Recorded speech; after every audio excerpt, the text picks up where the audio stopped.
My first love brought me, a city girl, to the Pickering lands.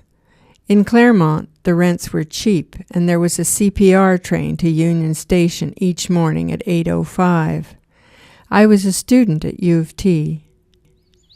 Our first evening, early spring, and we walked within a symphony of sounds: red-winged blackbirds, bullfrogs, spring peepers, crickets in the long grass.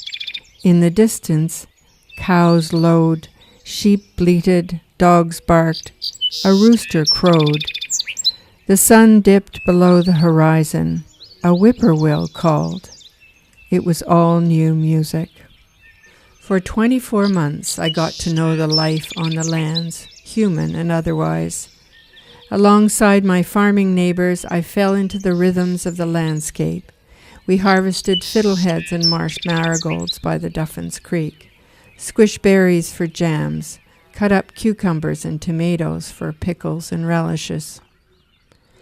One day, government men, heavy with edicts and plans, swept the lands and expropriated them for an airport.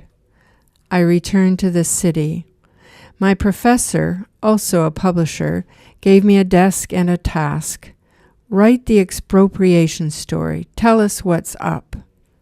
I told the story, published as The Movable Airport.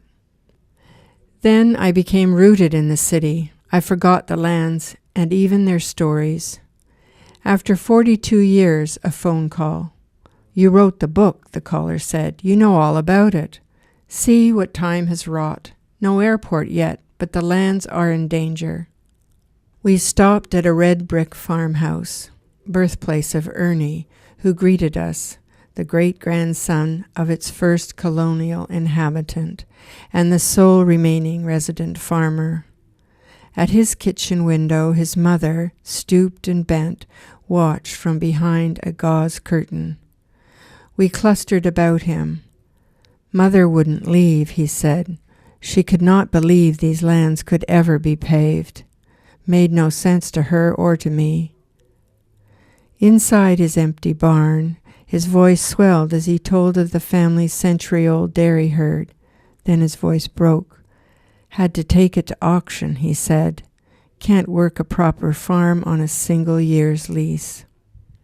I walked the lands, heart-breaking. Hedgerows bulldozed, barns razed, ghost houses.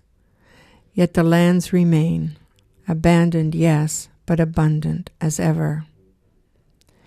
There are libraries full of books telling why we should not pave this land. But as long as no one cares, it doesn't matter. By celebrating and exploring the land through poetry and dance, artists can open our heart, stir our senses, and take us to a new vision for this place.